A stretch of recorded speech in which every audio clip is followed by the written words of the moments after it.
Hey guys, tonight we descend into a world where silence hums like a threat, and the stars above feel less like companions and more like witnesses. The air is still, the candle flickers low, and yet your mind races, not with thoughts of danger, not with war or hunger, but with a simple, maddening fact: you cannot sleep.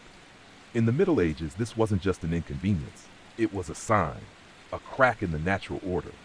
And if you couldn't sleep, well, you probably wouldn't survive this. So before you get comfortable, take a moment to like the video and subscribe, but only if you genuinely enjoy what I do here. And let me know in the comments, where are you listening from and what time is it there? Now dim the lights, maybe turn on a fan for that soft background hum, and let's ease into tonight's journey together. You lie on a bed stuffed with straw. It scratches your skin and shifts with every movement. Your back aches, your feet still sting from the walk home. But more than the physical discomfort is the feeling behind your eyes. Pressure, weight, heat. Your body begs for rest, but your mind will not allow it. This isn't the first night. It might not even be the fifth. You've lost count, and the hours stretch like years. In the Middle Ages, sleep was seen as a divine rhythm, something granted by God and necessary for survival. To lose sleep was to lose a part of your soul's balance, and yet, for many, it happened. Not often talked about, not written in many records, but hinted at in the margins. The ones who could not sleep. They were rarely pitied. More often, they were feared. In a world without electricity, darkness ruled. The night was not a time for productivity or leisure. It was a world of uncertainty, of shadows that moved, of noises too quiet to place. You were meant to sleep through it, not stare into it. But you stare anyway. And slowly, you begin to understand why sleep was so sacred. Without it, your body betrays you.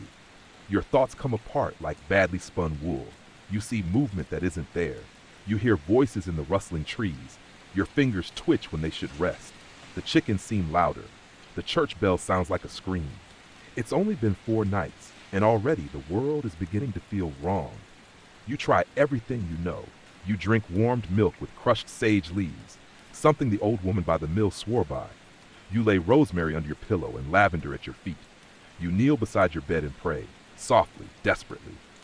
Dear Lord, grant me rest. Let me sleep like a child beneath your gaze. You whisper it until your voice cracks, but your eyes stay open. Historians still debate how widespread medieval insomnia truly was. The records are sparse, mostly notes in medical tracts or mutterings in sermons. Some claim people simply slept in multiple shifts, 2 phases, broken by periods of quiet wakefulness. Others insist this wakefulness was purposeful, time for prayer or contemplation. But then there were the outliers, the ones who didn't doze peacefully between dusk and dawn, the ones like you. You try to work during the day to tire yourself out, but there is a difference between weariness and exhaustion. You're weary, down to the bones, but that deeper state, that complete collapse into unconsciousness, it eludes you. Like a teasing shadow just beyond your grasp. You chop wood too long and cut your thumb. You milk the goat and nearly spill the pail. The baker's wife asks if you're ill. You nod. You don't have the words to explain that your illness comes when the sky turns black. Because in the Middle Ages, sleep was health. A good sleeper was strong, clean, touched by grace. A poor sleeper? Cursed, possessed, marked. You begin to understand the fear in people's eyes, and you begin to fear yourself. There's an itch inside your skull now. Not a physical one, but a crawling feeling, like your brain is drying out. You snap at a child who bumps into you. You forget your own sister's name for a moment. You dream with your eyes open and don't know if you're awake or not. And still, you do not sleep. You try other remedies. You burn herbs, valerian root, fennel, wormwood. You make a sachet of poppy petals, though the priest frowns at it. Too close to sorcery, he mutters. But you don't care. You try sorcery if it worked. You sit by the hearth, eyes glazed, and feel tears slip down your face without reason. Is this madness? Is this what the stories warned about? The night watchers, the hollow-eyed, the whispering ones who eventually wander off into the woods and never come back? You start to believe them. And here's the cruel part. When you finally do doze off, for just 10 minutes before dawn, the dreams that come are worse than the waking. Fire, screaming, a shadow pressing down on your chest, whispering in a voice like creaking wood. You wake with a gasp, sweat-soaked, your heart pounding like you've run for miles. You don't try to sleep again that morning. What if the dreams win? You pass another day in haze. You laugh too loud. You drop your spoon into the stew and don't notice. People talk around you like you're not there. Someone says your eyes look wrong, like you're seeing something they can't. You want to tell them you are. You are seeing the true shape of night, a world not meant for the living, a place where sleep is the only sanctuary, and without it the soul begins to unravel. And in the back of your mind, one question remains: what if you never sleep again? Section 2. When night becomes the enemy. You used to love twilight, that quiet moment when the sky shifted from gold to deep indigo, when candles were lit and the hearth crackled warm, and the village softened into murmurs and flickering shadows. It was a time for rest, for winding down, for warmth shared under woolen blankets and hushed prayers under breath. But now you dread it, because when the sun goes down, your body doesn't prepare to rest. It prepares to endure. You sit by the window, watching the light vanish from the fields. You count the birds as they disappear into the trees. You listen to the sounds of shutters being closed, latches fastened, footsteps growing scarce. Everyone is winding down, except you. You tighten your shawl and feel your stomach twist. Night is no longer a time of peace. It's a slow descent into isolation. The candle burns beside you, short and stubby from the night before. You ration wax now, but tonight you don't care. You'd rather be in light than alone in the dark with your thoughts. Because that's what the night brings. Not demons, not wolves, not thieves, but thoughts that fester. Memories you didn't invite. Fears you didn't know lived in your bones. The kind of thoughts that bloom in silence. They start simple. Did you feed the goat? Did you lock the coop? Did you speak too sharply to the miller's wife? Then they turn. Why hasn't your brother written back? Why did your child have that fever last winter? Why did the priest look at you so long during the sermon last Sunday? And then they unravel. You begin to feel like someone or something is watching you, not from outside, but from inside the room. You look over your shoulder more often. You check under the bed, though it's just wood and dust. You say prayers you don't remember learning. You're no longer just exhausted, you're afraid. In medieval Europe, this fear wasn't without precedent. Night was deeply symbolic, associated with death, temptation, sin. It was when the veil between worlds thinned, when the devil prowled, and when sleep wouldn't come, villagers didn't just get frustrated, they got worried. There are stories of people tying blessed twine around their wrists to fend off dark thoughts, of monks chanting psalms until dawn just to keep their minds from fracturing, of mothers sitting with crying infants all night, not because the child was ill, but because they feared the night itself might steal them. Historians still argue whether this was mass superstition or proto-psychology. But you don't care about the academic debate.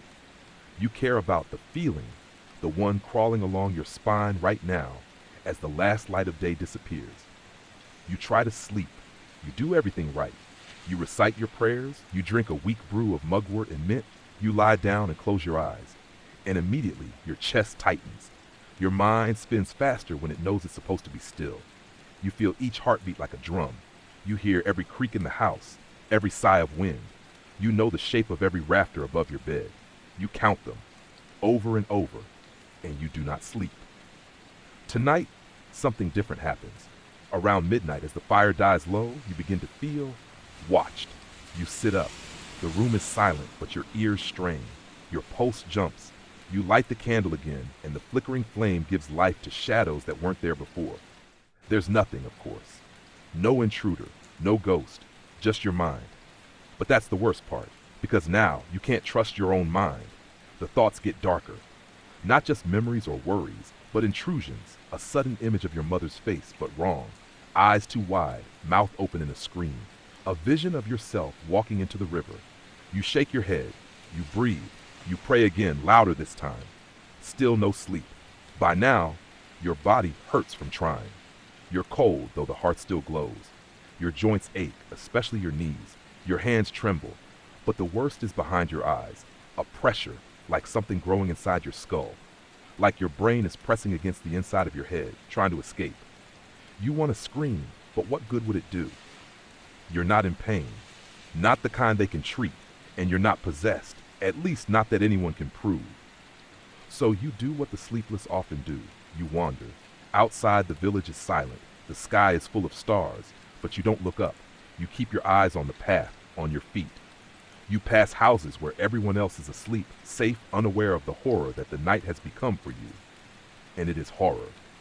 Not because of monsters, but because the night doesn't end. You sit on a stone wall and breathe. You try to hum. You try to remember what it felt like to be normal, to close your eyes and fall, to let your thoughts drift like leaves on a stream. But even those memories are beginning to blur. You wonder if you're changing, if this is who you are now, a night watcher, a shadow person, one of the forgotten. You look at your fingers in the moonlight. They seem unfamiliar, long, pale, tired. You rub your eyes, and it only makes them burn more. And you wonder, what if the night never ends?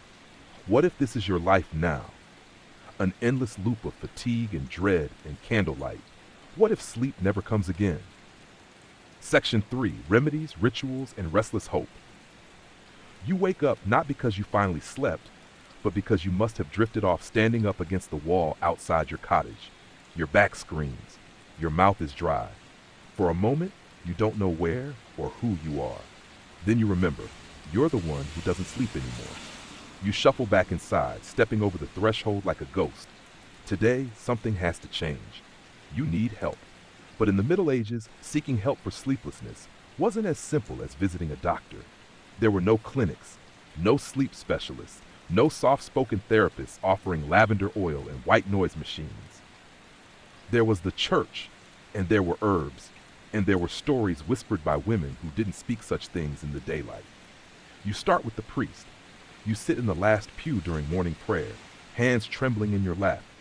He sees you. His brows furrow. After the service, he calls you aside. What troubles you, he asks. You don't have the words, not ones that make sense.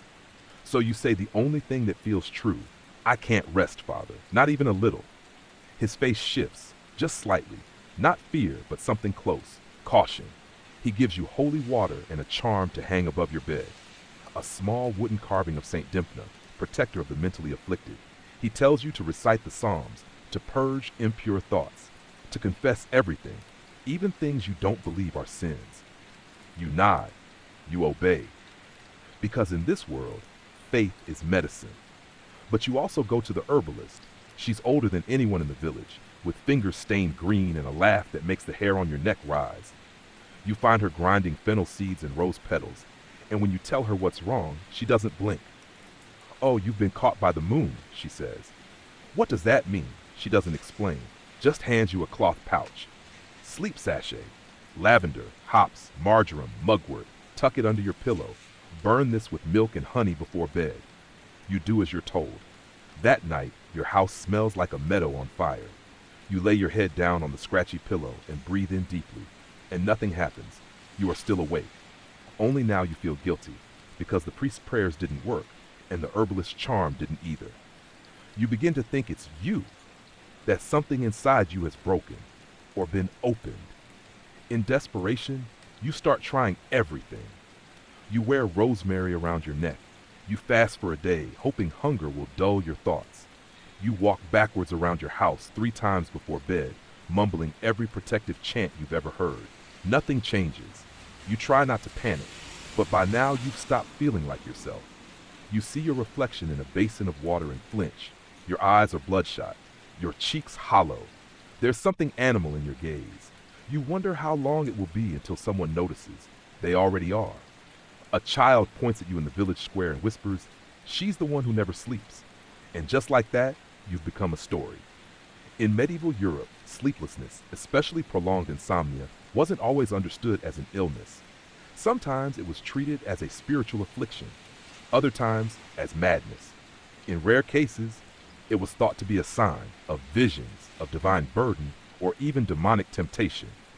Historians still argue over which labels were more common, possessed, prophet, or simply mad. But for you, none of those words offer comfort, because regardless of what they think, you are suffering. And so you begin to seek comfort where you can find it. You sit with the widow in her garden as she weeds, and she lets you speak without interruption. You don't tell her everything, but you say enough and she nods. My mother had it, she says quietly. Never slept more than an hour, used to sing to herself in the dark. You ask what became of her. She sang until she didn't, she says. And then she just stopped, not dead, just empty. That night you sing, not hymns, not lullabies. You sing nonsense, tuneless and soft, just to fill the air. And for a while it helps, until the dreams return. Because that's the cruel twist of it. Sleep finally does come, but in small, vicious snatches. 20 minutes here, an hour there, and always the same dream. A figure standing at the foot of your bed, not speaking, not moving, just watching. You wake every time with your heart thudding so loudly you think the neighbors must hear it. You stop trying to sleep again after that. Instead, you start walking at night. You wrap your shawl tightly and roam the edges of the village. The stars blur above you. The grass is damp underfoot. You hear the owls, the rustle of small animals in the brush, and once something you cannot name. A sound like metal dragging across stone. You don't look back, because at this point, sleep is no longer the goal. Staying sane is. There is a kind of peace in surrender. You stop fighting the sleeplessness. You begin to observe it, to notice its rhythms, the way your thoughts loop after 3 hours, the strange clarity around dawn, the spike of despair just before midnight. You study it like you used to study the phases of the moon or the rhythm of planting seasons. You begin to live in a different time, one where everyone else sleeps and you simply wait. Wait for what? You're not sure. Maybe for the night to stop hating you, maybe for morning to forgive you, or maybe for the moment when finally sleep takes you back without a fight. Section 4. A village of shadows and sleepless eyes. It starts to spread. At first, you think it's your imagination, wishful thinking perhaps. But then one night, while walking the narrow path behind the chapel, you see a flicker of light in the miller's house. Not a night candle left to burn low, a fresh one, bright, steady. You pause, squint, and then you see her, his wife, standing at the window, hands pressed to the glass, staring out into nothing. She doesn't move. You don't call out, because you know that look. The next evening, you hear hushed voices from the cooper's hut, muttered prayers in the dead of night, the shuffle of feet. The blacksmith's son, you later learn, hasn't slept more than an hour in weeks. The healer's apprentice, who once mocked you at the well, begs you for valerian and poppy sap. You're not alone anymore. The whole village is changing. By day, people still work, still smile, but those smiles are stretched too tight. Children cry more easily. The animals are restless. Someone forgets to tie up the goats and they wander into the field. A loaf of bread burns. Someone drops the entire bucket down the well. No one says the word curse, not yet, but it lingers in every sideways glance, every overly polite nod, every cautious step through the morning mist. They start locking their doors at night, not from fear of bandits, but of themselves, of what their minds might do when sleep won't come. You strangely become a source of wisdom. They ask how you manage, how you stay steady when they feel like screaming. You want to tell them the truth. You don't stay steady at all. You're a hair's breadth from unraveling. But instead, you teach them what you've learned. The tea recipes, the pacing techniques, the moon chants, and you listen to their stories, to their fears. One man, eyes hollow, tells you that he sees fire in his dreams every time he closes his eyes. Not just fire, but people burning, not in pain, just staring at him while they burn. A girl confesses she hears a woman singing, beautiful, wordless melodies, but when she turns to look, there's never anyone there. The widow who once comforted you admits she now sleeps with a blade beneath her pillow, and worse still, some have stopped dreaming altogether. I think the dreams are hiding, one of them whispers, because something worse is coming. In medieval Europe, mass sleeplessness wasn't just a psychological anomaly, it was a sign, a warning. In village folklore, it often meant the boundary between worlds had weakened, that the dead were restless, that something unnatural had entered the land. Historians still debate whether these periods of sleeplessness were caused by illness, environmental toxins, trauma, or simply panic. But in your village, there is no debate. Something is wrong, and no one knows how to fix it. The priest begins daily exorcisms, not on people, but on homes. He walks the village sprinkling holy water on doors, muttering Latin under his breath. You see him one evening pouring wine over the chapel threshold, eyes wild with fatigue. He is not immune either. The sleeplessness is a tide. It rises, it consumes. Then one morning, a boy is found wandering the woods in his nightshirt, barefoot and bleeding from the feet. He doesn't speak for 3 days. When he finally does, he says he was chasing a woman made of stars. You believe him. The village doesn't. They start sending for help. A letter to the nearest abbey, another to the bishop. They bring in a friar with a relic, a sliver of bone said to belong to Saint Benedict. He holds it to your chest and asks what you see in the dark. You lie, because you don't want to know what he'll do if you tell him the truth. The truth is, you've started seeing shapes too. Not in dreams, in waking. Out of the corner of your eye, in the corners of rooms, in mirrors, in puddles. A figure with no face, always the same one, watching. Sometimes it reaches towards you, never close enough to touch, but closer than yesterday. Others begin to report the same, a shared vision, and now no one dares speak of it, but everyone knows. The entire village, no one is sleeping anymore. You meet at the chapel at dusk, 20 souls, each with shadowed eyes and trembling hands. No prayer, no sermon, just silence, and the faint hope that gathering might offer protection. You watch the sky darken, and for the first time in weeks, you hear someone sob openly. No one shushes them, because you all feel it now, the deep pulsing dread that lives in your ribs and your teeth and the base of your spine. This is no longer insomnia. This is possession by absence, and the worst part, you begin to need it. The edge, the trembling, the night, the mystery. You've forgotten what it feels like to rest, and the thought of returning to normal, of letting go, of closing your eyes, terrifies you more than anything. Because the darkness has become familiar. It has become home. Section 5, the edge of madness and memory. You stop keeping track of the days. They blur, bleeding into each other like ink in a puddle. Sunrise and sunset are meaningless, just variations of gray shifting across your window pane. Time no longer marches. It stumbles, collapses, and drags you behind it. You don't know when it happened, this unraveling of the calendar, but at some point even your body forgets its rhythm. Hunger arrives at the wrong hour. Thirst goes unnoticed. Your fingers twitch of their own accord. Your thoughts are no longer yours. They are borrowed, frayed, stitched from dreams you didn't dream. And still, you do not sleep. But you begin to forget what sleep even felt like. You sit on the floor beside your hearth one evening, cold ash in the pit, the room eerily quiet, and realize you can't recall the weight of a true rest. Not just the absence of dreaming, but the deep sinking into blackness, the unknowing, the softness of surrender. All you know now is this endless awareness, this brutal clarity. Others in the village are worse off. The blacksmith's son has started speaking backward. The old woman who sells onions in the square was seen wandering into the river, fully dressed, muttering about birds flying in her teeth. A dog barks at shadows every night, never resting, ribs visible beneath its coat. You sit with your knees hugged to your chest and wonder, how long until it's your turn? How long before the sleeplessness eats something vital in you? How long before the dark behind your eyes opens up and something else looks back? In medieval lore, sleeplessness was not merely inconvenient. It was dangerous. It left you vulnerable, not just to madness but to spirits. The belief was that as the body weakens, so too does the soul's armor. And when your soul is exposed, anything can get in. Night demons, one villager calls them, the old ones. Another calls them Mora, spirits that sit on your chest and steal your breath. A third tells you a story, whispered over cold ale, of an entire hamlet to the east where no one woke up after the feast of St. Walpurga. Their eyes were open, he says, but they weren't alive. You want to laugh, but you don't, because you've started seeing things again. Not just shadows, figures. You'll be staring at a wall and it will shimmer, a crack forming like frost over glass. And in that crack, a glimpse of something beyond.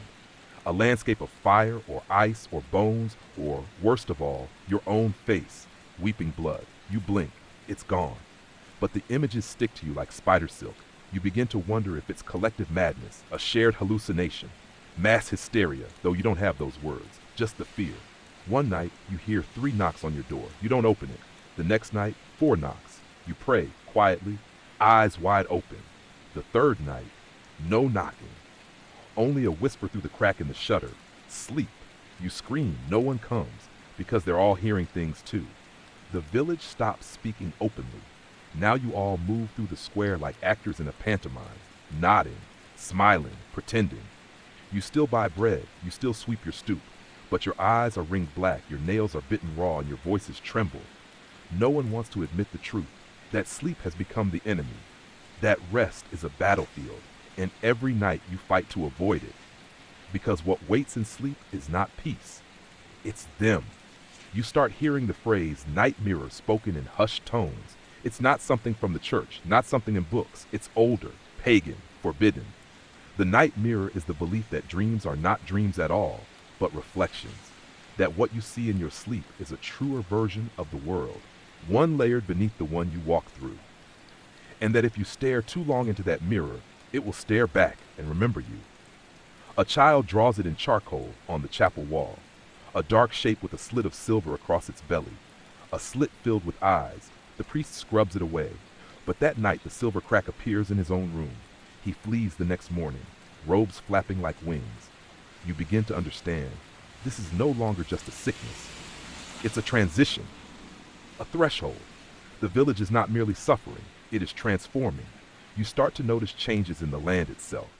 The trees along the path to the mill lean slightly now, always in the same direction, toward the village center.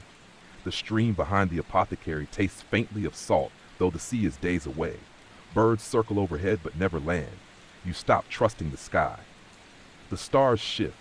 One night, there's a new pattern you don't recognize. 3 red stars, blinking in a line. The old man with the weathered telescope says nothing, but throws the instrument into the well and mutters a prayer. You feel it in your skin, in your breath, in your bones. This isn't just a village that forgot how to sleep. This is a village being watched, and slowly, terrifyingly being claimed. Your dreams return, but they are not yours. You close your eyes and see another life, another woman's hands, another man's voice, a mountain that doesn't exist, a language that burns your tongue. You wake up whispering syllables that make your cat hiss and hide. You start to write them down, in charcoal, on your floorboards. The language of the watchers, you don't know what it means, but the rhythm of it is soothing. It flows, it hums. You begin to like it.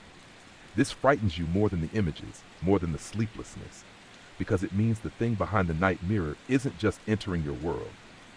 You are beginning to enter theirs, and when that happens fully, what will be left of you? Section 6. When the village stops pretending. By now, the illusion of normalcy has snapped. No more forced smiles. No more stiff waves in the morning. The market stalls are half abandoned. The baker forgot to fire his oven for 2 days. The blacksmith collapsed while fanning his forge and was found muttering the name of a long-dead ancestor. The whole village has given up pretending that this is anything but what it is, a curse. You wake one morning, if you can call it that, staring at the ceiling beams of your home. You don't remember lying down. You don't remember closing your eyes. Your hands are coated in soot. There's a symbol drawn in ash across your chest, a spiral. Not your doing. At least you don't remember doing it. This is what life is now. You're not alone. Everyone is unraveling. The midwife refuses to deliver babies, claiming the spirits of the unborn are whispering secrets. The miller says he saw his dead wife walk across the village pond without touching the surface. 3 families pack up in the middle of the night and leave. They don't say goodbye. They just vanish, like fog burned off by morning light. Only the brave or the cursed remain. The chapel bells no longer ring. The priest never returned. The cross on the steeple is missing, ripped off during a storm with no wind. And still, not a drop of real rain. People stop meeting in public. Instead, they meet in 2s and 3s, huddled in barns, in root cellars, in the shadows of abandoned homes. There's talk now of the old ways, whispers of rituals, of offerings, of names long erased from scripture. And there's something else, the burnings. Small ones at first, personal things, letters, trinkets, hair. Then animals. The widow sets fire to her chicken coop and says the smoke will confuse the spirits. A boy burns his dollhouse. A man lights his wife's wedding gown ablaze and weeps as it smolders.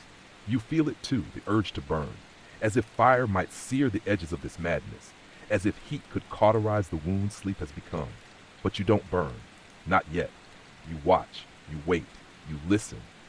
And that's when you begin to hear the hum, soft, low, vibrating through walls, through bone. Not a sound exactly, but a feeling, as though the air itself is trying to speak, and it's using your teeth as a tuning fork. The hum is constant now. You don't know when it started, but you can't remember silence anymore. The village once had birdsong, roosters, dogs barking, children laughing. Now it has the hum, and beneath it another sound, scratching, not in your walls, in your head. You begin to wonder if you're becoming something else, something not fully human. Your dreams, when they do return, no longer contain landscapes or people. They contain instructions. You dream of digging a hole in the woods, though you don't know why. You wake to find soil beneath your fingernails. You dream of drawing circles, and you wake to find them scrawled on your windows in breath fog, though you didn't do it. You dream of opening something, and you wake with a key in your hand. It doesn't fit any door, not in your home, not in the village, but you know what it's for. You just haven't found the lock yet. Some in the village begin to vanish, not all at once, not with ceremony. They simply step out one morning and do not return. Their homes are untouched, food still warm on the hearth, blankets still askew from a restless night. But they are gone. No one looks for them, because deep down everyone knows they didn't leave. They were taken. Or worse, they answered something.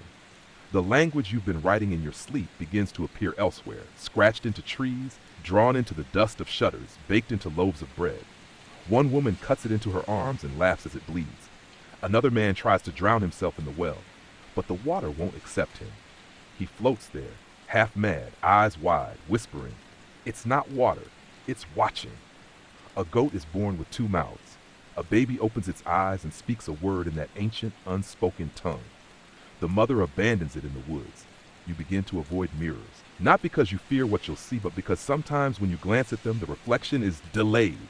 The real you moves. The mirror follows, and sometimes it smiles first. At night, the knocks return, not on your door, on your walls, from inside. You press your ear to the timber and hear breathing, slow, measured, waiting.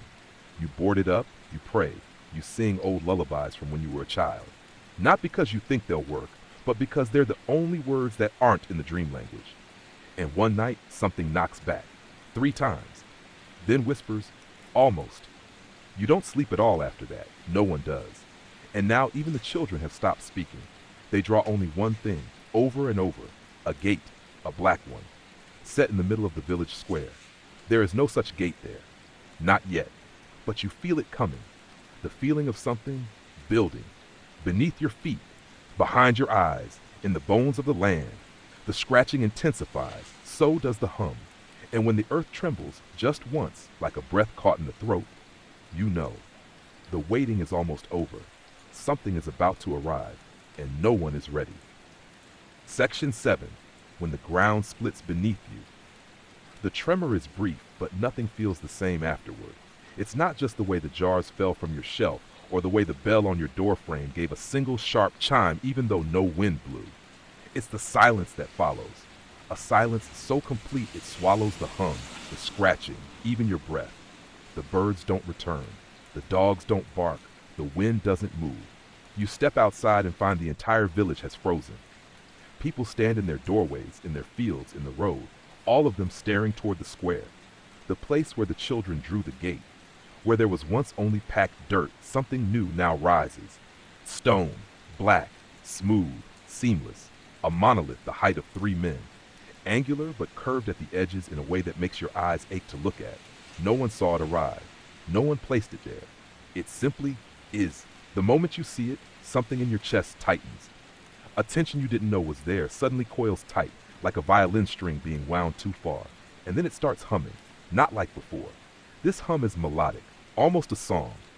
A low, pulsing tone that makes your stomach twist and your spine vibrate. No one speaks, no one dares approach, until a child walks forward, not one of yours. A boy, maybe 6 or 7.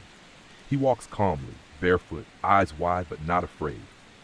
In his hand, he holds something, a length of string, tied in knots. He presses it to the stone. It vanishes. Not the child, just the string, gone, as if absorbed. The boy steps back. Still no one speaks. Later, people try to explain it, that perhaps there's a trick. Perhaps it's a machine, though no one can say what kind. Perhaps it's a punishment or a message or a portal. The words fall flat. They feel too small. So you stop trying.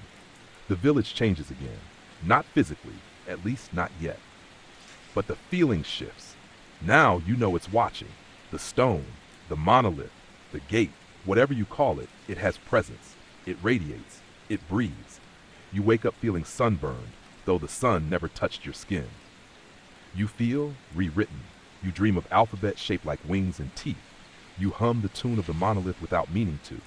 You think of things that never existed, towers made of bone, rivers that flow upward, stars that blink in patterns like Morse code. You're losing time again. You go to chop wood and find it already stacked.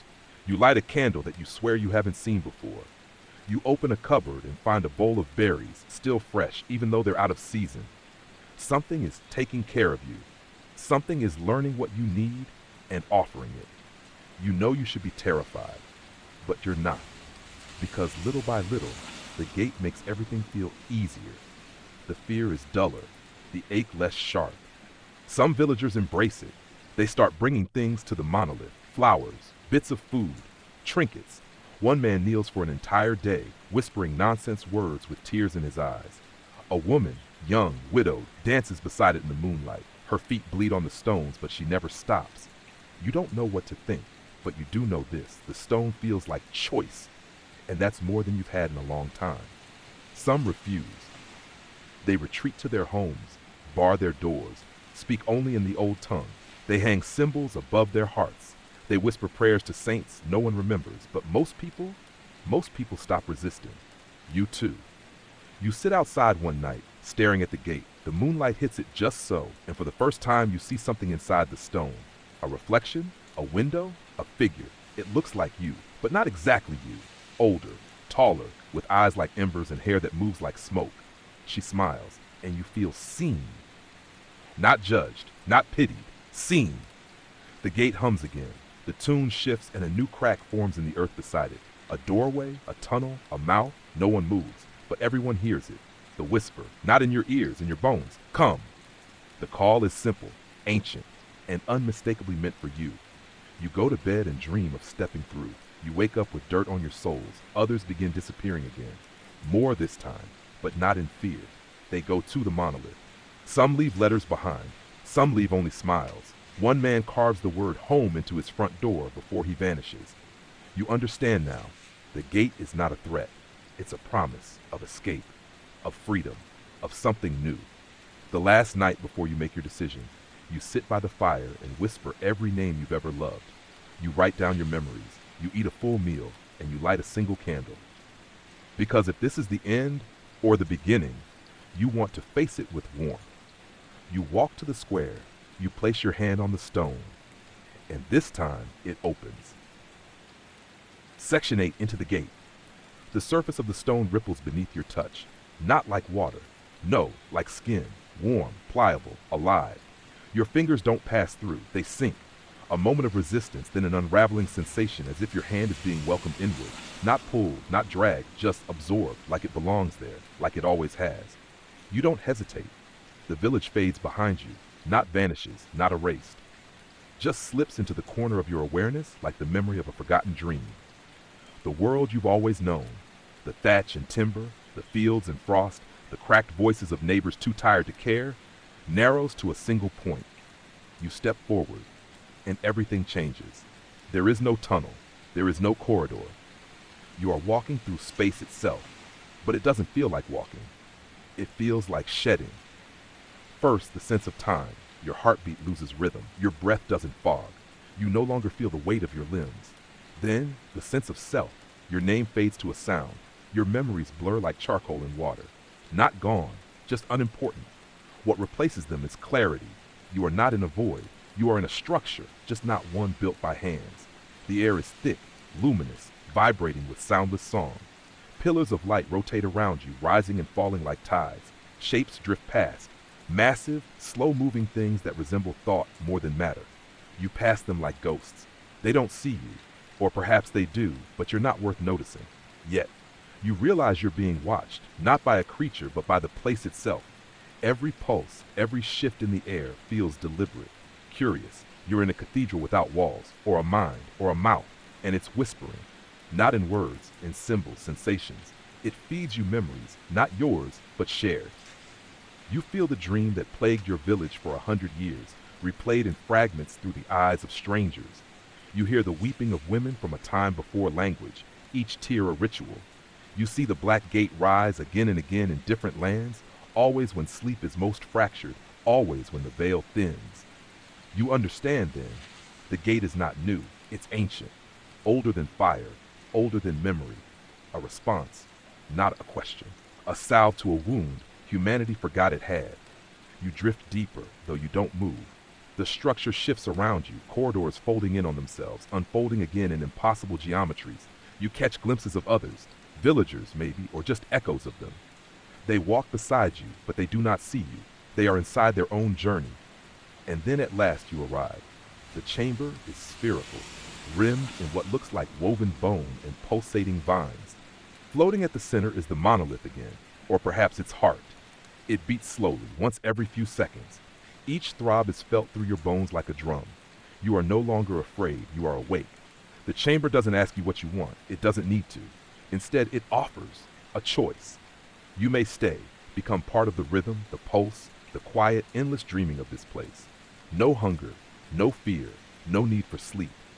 Just pure thought, suspended forever like dew on a spider's web.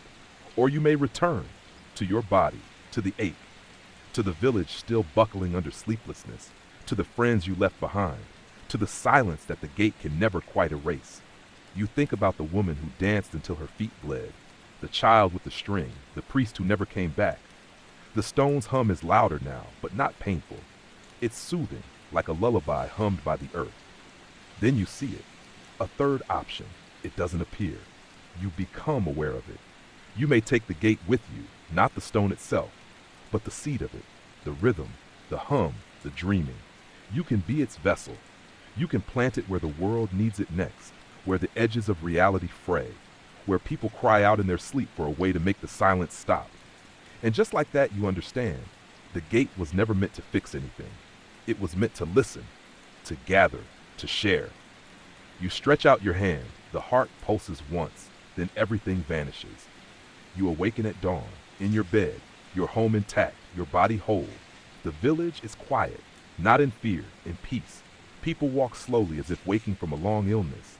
The monolith is gone. The square is just dirt again. No one speaks of what happened, but they know. You see it in the eyes of your neighbors. The same recognition, the same calm. You have brought something back with you. You can feel it.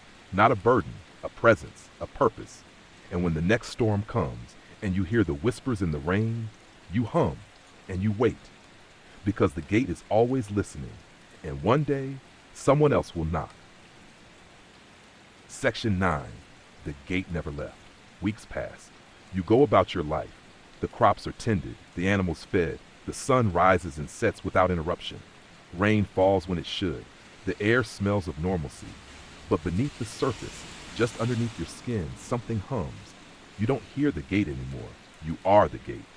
The first few nights you dream of the chamber. You hear the pulse, low and steady, like a heartbeat not your own. It lulls you to sleep, not with lullabies, but with memory. The dream doesn't frighten you, it fills you. Like you're being rewound and played again, just to be sure the music is still intact. During the day, nothing seems to have changed. The villagers laugh, they fish, they bake, a child is born, an elder dies. Life ticks forward in that crooked, familiar rhythm. But you notice the edges. A woman reaches for bread and pauses, frowning, as if trying to remember a melody. A man stops mid-sentence and stares at a stone wall like it's about to speak. Children draw spirals in the dirt, always spirals. And when you ask why, they shrug. It's pretty, they say. No one remembers the monolith, not directly. They remember the feeling, a quiet reverence, a sense that something bigger than them once passed through, that they were touched by something strange and kind and incomprehensible. You remember it all, and it changes you. The villagers begin to come to you, not for counsel, not quite, for presence. They sit beside you on long evenings, silent. You share herbs, bread, warmth. You say little. They leave feeling better. You are not a priest. You are not a healer. You are something else now. A listener. A mirror. One night, the wind shifts. It howls not with violence, but intent. Trees bend. Windows rattle. You wake without alarm. Step outside. You expect something. The world is wrapped in fog. Thick. Silver. Breathing. You walk to the square. It's empty, but you sense it. A waiting. You hum.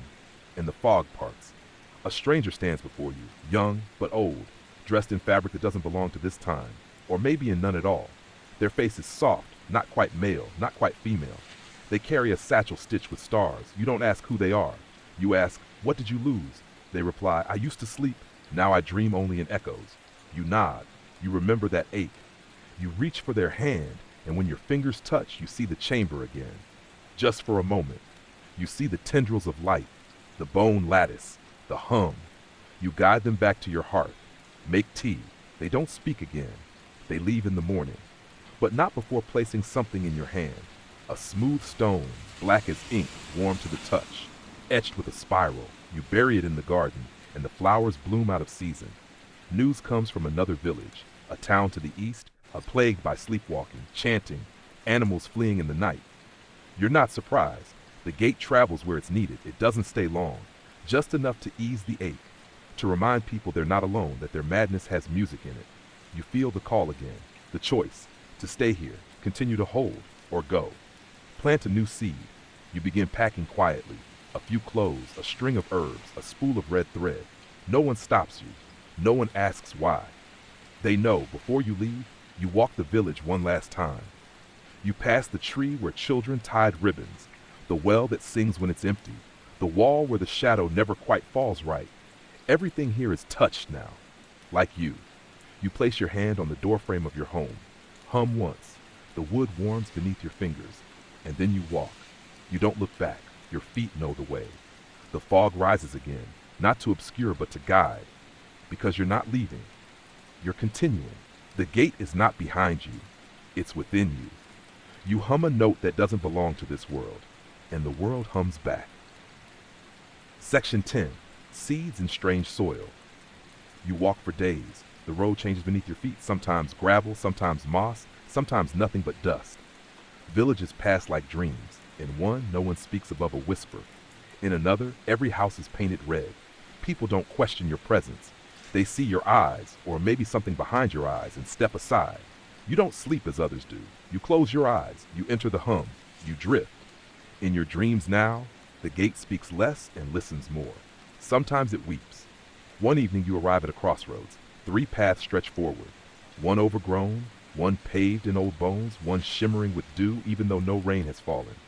You choose the third, because dew remembers, because the others have been traveled too often. At the path's end you find it, a village wrapped in shadows, not from nightfall, from something else. The people here are hollow, not starving, not dying, just dimmed, as if light has grown tired of them, as if they've forgotten how to want. You stay in the outskirts, sleep in barns, watch, wait. Children do not play here. Laughter is rare. You ask no questions. The gate taught you better. You observe. And then one night, a girl appears, maybe 9, maybe 90.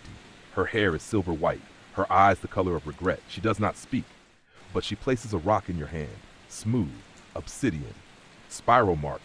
It burns slightly. You smile. The seed is here. The hum quickens in your chest. The gate recognizes its twin. You walk the village at dawn, fingertips brushing door frames, stones, shutters. No one sees, or maybe they do and choose to forget. You are less a person now, more a presence. That night, the sky splits open, not with storm, but with sound. A single, unbroken note echoes over the hills. Every dog howls, every pot shatters, every person stops where they stand. No one speaks. They remember. And in remembering, they dream again. Not all dreams are kind. Some scream, some writhe, but they move, they pulse, they live. You light a fire in the town square. Others bring kindling, not knowing why. A circle forms. The heat draws tears, not from pain, but release. A woman begins to hum. You do not hum with her. She does not need you to. By morning, the fog has lifted, not literal fog, the other kind. Faces are brighter. Bread tastes sweeter. Someone jokes for the first time in years. You are not thanked. You are not noticed. That's the point. The gate is not a monument. It is a murmur, a suggestion that things could be whole again. You leave at sunrise. The girl with silver hair watches you go, still silent, still solemn, but she mouths one word. Soon, you carry the weight of it gently, because the gate is growing, not like a tree, like a language. One more people are remembering how to speak. You pass a ruined abbey days later. Vines have reclaimed the stone. A bell lies cracked in the grass. You rest your hand on it. The metal hums. Another seed, another future. You understand now. You are not the first. You are not the last. The gate chooses different vessels in different times, but all of them walk. All of them plant. You open your satchel. The stone the stranger gave you is no longer black. It glows faintly. The spiral moves slowly like breath. You smile and walk on. Because somewhere ahead, someone else is dreaming in silence, and the gate is listening. Section 11, where the soil remembers, you reach a forest, not one marked on any map, not that you follow maps anymore. This one is old, not in years, but in memory. The trees creak not from wind, but from yews. They've held secrets. They've kept them. You pause at the edge. Even the birds are quiet here. You take your first step forward, and the forest accepts you, not with warmth, but with recognition, like a sentry who knows your face but won't smile until the work is done. The ground is soft, thick with moss. Your boots leave no print. The silence is not empty, it's full, with watching, with waiting. The gate stirs inside you. It knows this place. You follow no trail, but your feet find the way, beneath roots, between stones, over fallen trunks that feel more like bones than wood. Time unravels as you walk. Minutes stretch, hours compress. You're not sure how long you wander before you reach the clearing. A stone circle waits, each slab taller than you, weathered, cracked, marked with runes too old for language, and in the center, nothing, just grass. But you kneel because you've seen nothing before, and it is never just nothing. You place the glowing stone in the grass. It dims. The ground responds, barely, a pulse, a breath. You hum, not loudly, not with purpose, just gently, like a lullaby sung to the sky. The air ripples, and they come. Not creatures, not ghosts, remnants, echoes of those who've stood here before. Some wear fur cloaks, some wear crowns. One carries a lantern that holds a flame made of stars. They circle you slowly, nodding. Not in greeting, in acknowledgement. You are not their kin, but you are their continuation. One steps forward. His eyes are hollow. His lips do not move, but you hear him speak. It must be planted here, again, before the forgetting begins. You nod. You place your hands on the ground. The moss parts. The soil is warm, too warm. You press the stone into it, and the forest, not with relief, not with pleasure, with memory. You sit back, and for the first time in what feels like years, you cry, because you understand something vital. This isn't about fixing the world. It's about remembering it. The strangers fade. The circle is still, but you are not. That night you make a small fire, not for heat, for presence. And around it others come. A woman who lost her brother to war and hasn't spoken since. A boy who draws spirals on leaves. An old man who hums while he sleeps. They gather without question. You feed them soup. You do not explain the stone. You do not explain yourself, because the gate has no doctrine, no sermon, only the gentle pull toward coherence. One child asks, "Is it magic?" You smile. No, it's reminding.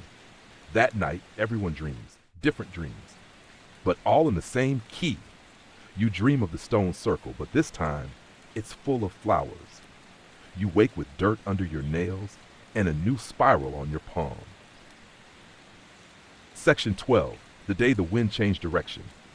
The morning air is still, not quiet, still, as if the wind has paused mid-breath, unsure if it should inhale or exhale. The trees don't sway, birds don't call. The forest, so alive with memory yesterday, now holds its breath. Something is coming. You pack your things, not in haste, in readiness. You've learned to feel the shift, the subtle tilt of the world when the hum inside you syncs with the air outside. It's not fear, it's not warning, it's invitation. When you step beyond the trees, the sky has turned a shade too pale. The clouds drift faster than they should. And the light, it has that strange silvery hue that makes everything look like it's underwater. You walk toward it. Toward what? You don't know. But the gate does. It pulls you not like a leash, but like a longing. You arrive at a village by the sea.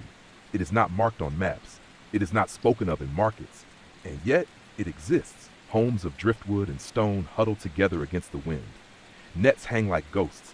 The people move slowly, deliberately. as if each step is measured against some invisible current.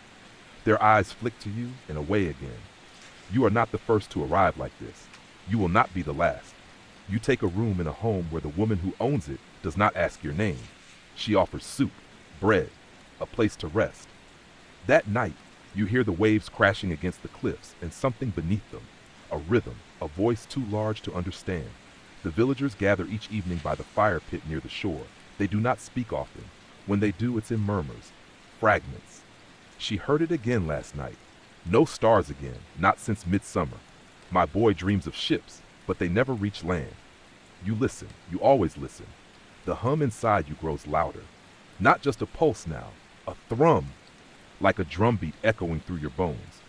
You rise from the circle and walk to the edge of the sea. The tide is low, revealing stones shaped like eyes. You kneel, place your palm on the wet sand, and the earth responds. The water pulls back, not retreating but recoiling. Then, a shape, far out just beyond the shoals. Not a boat, not an island, a door, massive, submerged, flickering. Not in light, impossibility. You whisper, "Why now?" And the sea answers not in words, but in feeling, because they're forgetting again. You return to the village. The villagers follow you without being asked. To the beach, to the door. They stand with you, barefoot in the wet sand, watching. The door pulses, and you remember something terrible, something beautiful. This isn't just another gate. This is the first one, the source. You hum. They join you, at first shy, unsure, then stronger, unified. The sea stills, the air warms, the stone eyes blink, and the door opens, only for a moment, long enough. The wind rushes in again, reversing course, sweeping through the village, lifting nets, slamming shutters, rattling bones. But it does not destroy. It awakens. People cry, laugh, collapse, hold hands. They remember everything. You stand until your knees give out, and then you sleep for 3 days. When you wake, the village is different, not newer, not older, just awake.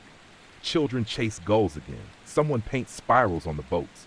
A woman sings to the sea. You have not saved them. You've reminded them, and in doing so, reminded yourself. The gate doesn't ask for worship, only awareness. You stay one more night, and dream not of the chamber, but of waves folding into stars. Section 13. Echoes on the wind. You leave before dawn. The village sleeps behind you, its breath steady, its light soft. The sea no longer murmurs with pain. Now it whispers lullabies. You walk with no destination, only direction. North, perhaps, or east. The road curves like a question. Above, the clouds roll in thick and low.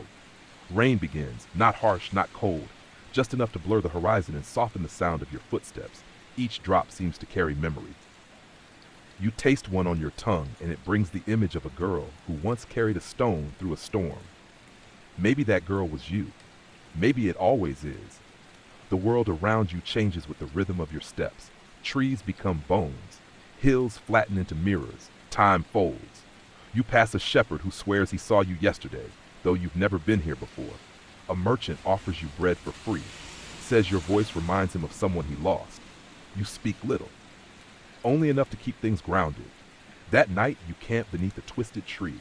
It hums, not like the gate, but in harmony. You sleep lightly. In your dreams, you hear footsteps, dozens. Not marching, not running, just walking towards something. Some of them carry stones, others carry nothing. All of them hum. When you wake, the grass around you has flattened into a spiral. The tree now bears fruit it didn't have yesterday. You eat one. It tastes like a secret you almost remembered. That day, you find a road made of glass. Not literal glass, but it reflects you too clearly. Every doubt, every joy, every version of yourself you've shed along the way. You walk it carefully, afraid to slip into one of those reflections and forget which you is real. Midway through, you meet someone else. They wear a red cloak, no shoes. Their eyes are the color of dusk. They do not speak, but they match your pace. You feel no threat, only familiarity, as if this stranger has stood beside you in every dream just out of frame. At sunset, they hand you a stone. Black, smooth, no spiral, not yet. You nod.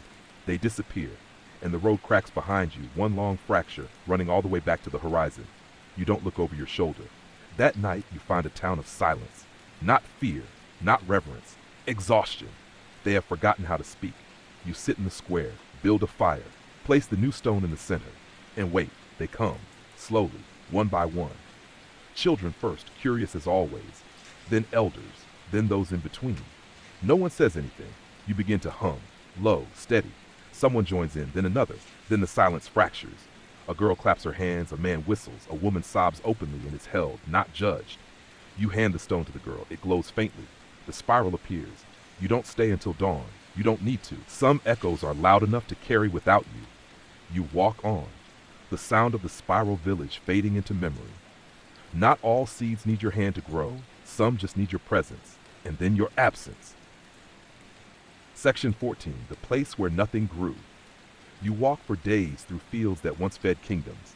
Now they lie fallow, cracked like dry skin, wind-blown and aching for rain. You pass stone walls crumbling under their own weight, fences that outline ghostly fields. The few people you meet are shadows of themselves, eyes too wide, backs too bent, voices too hushed. They don't greet you, they look through you. It's not fear, it's resignation. Something here has broken not the body, but the spirit. The hum inside you falters. The gate goes quiet. You've never felt it like this, distant, muted.